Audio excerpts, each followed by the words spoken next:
Bonjour Thierry. Bonjour Daniel. Donc, maintenant, qu'est-ce qu'on fait? Alors Daniel, maintenant que vous avez bien compris quel est le problème, je ne sais pas si vous avez bien compris quel était le problème, mais le gros problème en fait c'est le stress. Oui, C'est-à-dire que oui, chaque fois on revient il n'y a sur ça. il y a pas de méchants, il n'y a que des souffrants, il n'y a pas de mauvais, il n'y a que des stressés.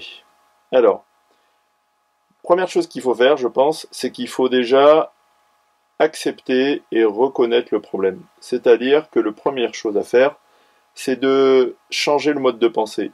C'est-à-dire, je vous donne un exemple. Aux États-Unis, on a lutté contre la drogue depuis le début des années 70.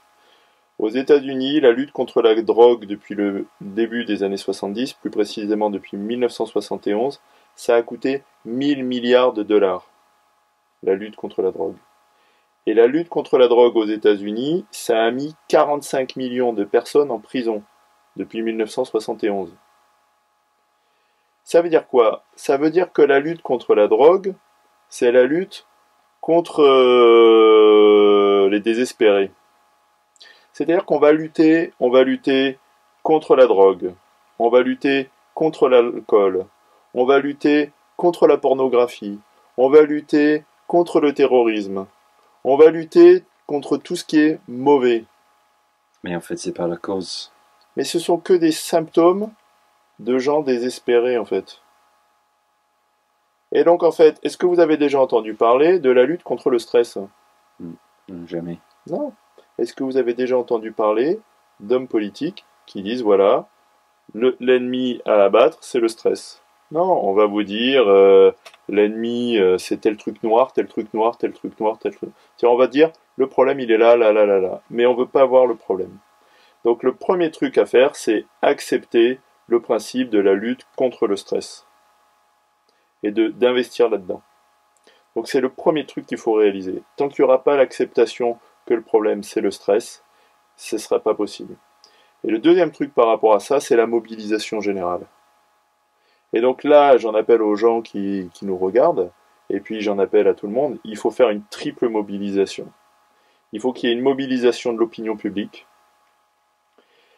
Et là, j'invite les gens qui nous regardent à faire passer l'information, à communiquer. Il faut qu'il y ait une mobilisation de l'opinion publique. Et vous le savez, s'il y a la mobilisation de l'opinion publique, il y aura la mobilisation du politique. Si on commence à parler de notre site sur TF1 ou sur la télévision américaine ou je sais pas quoi, les hommes politiques vont commencer à se dire « Oh putain merde, ce truc-là, ça marche, ça bouge, etc. » Donc il faut qu'il y ait une mobilisation de l'opinion publique qui va faire une mobilisation politique. Et ensuite, il faut vraiment que la mobilisation politique amène à une mobilisation scientifique.